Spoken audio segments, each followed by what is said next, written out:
I want to go back to something with Izzy. Does will Izzy now be inserting himself in that outside role as possibly a starter? Because obviously, the yeah, I mean, hey, Hey, better than AB, I guess. I mean, like, so when you think about Andrew Booth.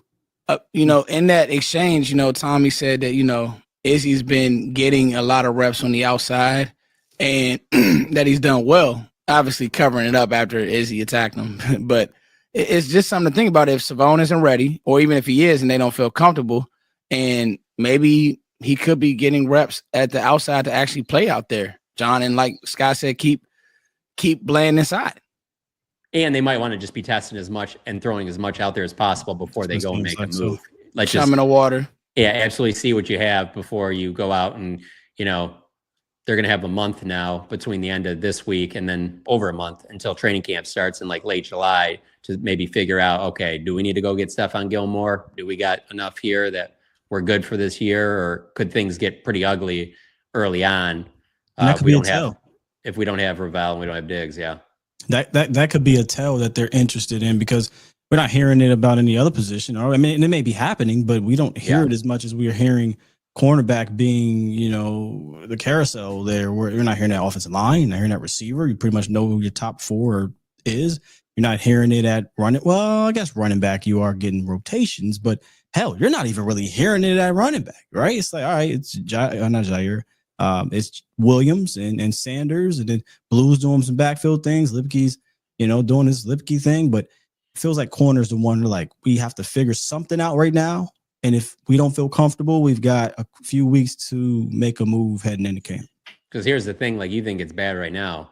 Can you imagine last year when we're at that preseason game and we get notified that, in one of those last practices in Oxnard, Deron Bland's foot didn't feel right, and so now he's got like you talk about something like that happens. Now you're really in trouble, 5 weeks, No, definitely, John. And I think that maybe you're right, just chumming the water. But it's just I was just thinking about it, like you never know. I mean, I thought I had Izzy pegged as an inside player, but he has had that position flex. And like Scott said, man, Izzy, the best thing that all these guys can do.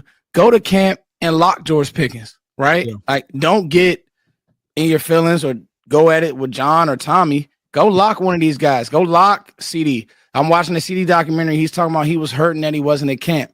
All of these guys have a chance to get paid this year. I'm talking about, like, get their name in the paper by having a good day versus CD Lamb and a George Pickens, because that's hard to do. Let's be honest. But if you do have a good day, the media will notice it. The staff will notice it. And for me, it's not even about lock. I mean, obviously you lock down like a George Pickens. That's obviously going to look great. But for me, for anybody that hasn't been like proven and you're going to move them into a major role like that, it's also your lows can't be super low. Like you can't play really good one week against this bigger corner that fits with you. And then next week, you're just getting torched left and right. And it's just like everybody knows they're throwing your guy. Like the basement just can't be that low. You have to be more consistent. So if Izzy can be that guy and he can show these consistent from week to week, then yeah, maybe he is. Because like I said, I mean, the size is definitely there. He can definitely match up with a bigger receiver on the outside, but can you see it consistently from week to week? That's a great point. And so I want to touch on something that you guys were talking about, Jason Garrett, and this will transition to Brian Schottenheimer's press conference. And a few things stood out to me. I took my notes. I want to be a good host today, Sky. So and some of the things that he said, I don't want to be a jazz musician now. I want to stay on par. And so a few things that he said, though, Sky, that OTAs obviously are minicamp OTAs are very much the same. And John hit on that. But I thought Sky would like this, and I got a question for each of y'all. So let's see if I can get this off. What's your system, built on? That was the question, John. And I thought that was awesome. And he said, win the turnover battle, own the line of scrimmage, attack with your playmakers, and you have to be multiple. Now, this is what I'm going to do. Good host foot, Sky. I'm getting there, baby. Win the turnover battle. What does that mean to Skywalker still? I know that's bland, but each one of these points that he hit on, I'm going to ask each of you. So, Sky, what does win the turnover battle mean to Skywalker still?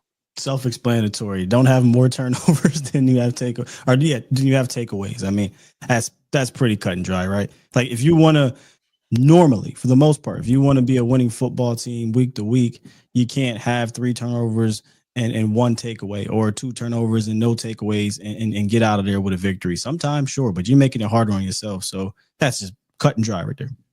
Hey, Scott, let me ask you this to dive deeper, right? Me and you are coaching. Sky, I'm the defensive coordinator, and I'm telling you, hey, Sky, today you could sit on the ball a little bit because I think we could take advantage of this offense. Does that play into it for you too as well? Like, hey, let's keep the ball out of harm's way. Maybe we can run the ball a little bit more because I know we want to put up points, but today we could take advantage of this offense defensively.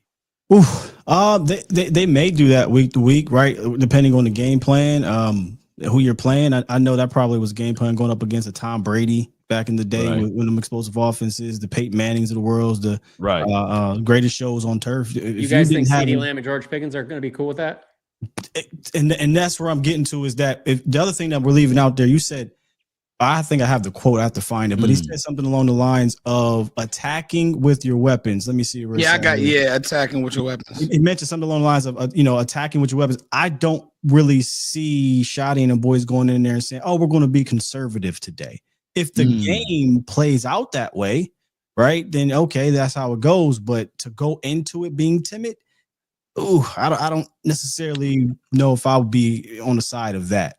And I wouldn't do that with this team anyway, because the best way to create turnovers is by hitting the quarterback. And their greatest strength on defense right now is that they can rotate in Parsons and Fowler and Nealon and Ezraku. And that's going to be our best way to do it. So get out there and score right away and make that other team feel like that they have to score too, make their quarterback have to get back and throw. That's the best way you can take the ball away. So if you keep those 4 edge guys fresh, rotating in and out, that's your best chance for your defense. And I mean, to be honest with you, Eberflus has shown it. I mean, he hasn't had the seasons like Dan Quinn did, taking the ball away, leading the league a couple years in a row. But Eberflus has definitely shown they can take the ball away. Eberflus has been a defensive coordinator for 4 years in Indy, and they were in top 10 every year. And he's been leading the defense as a head coach or defensive coordinator, I believe, for 6 seasons, 6.5 if you count the last one. And he's been in top 10 in all but 1. So they're likely going to be that way because of how they play defensively and then the firepower offensively. But coach said attack with playmakers. And he said last week too, he said, we're going to be an attacking team. So I don't know if they're going to go in each week not with that mentality to attack. Law, this was for you. What does attack with playmakers mean to you with your playmakers? What does that mean to Law Nation? It is also mean common sense. One of the things that I like to go back to is 2022 when we was in the playoff game versus the 49ers.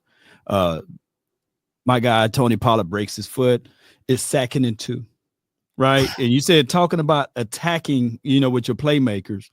What they do on the very next play is they go shotgun and they go empty. And the defense for the Niners is pretty much dropping everyone, saying, OK, we can sit on these routes. There's no illusion. So what I'm saying is, and then who do you throw the ball to? Who do they throw the ball to on that next play? They threw it to CeeDee Lamb.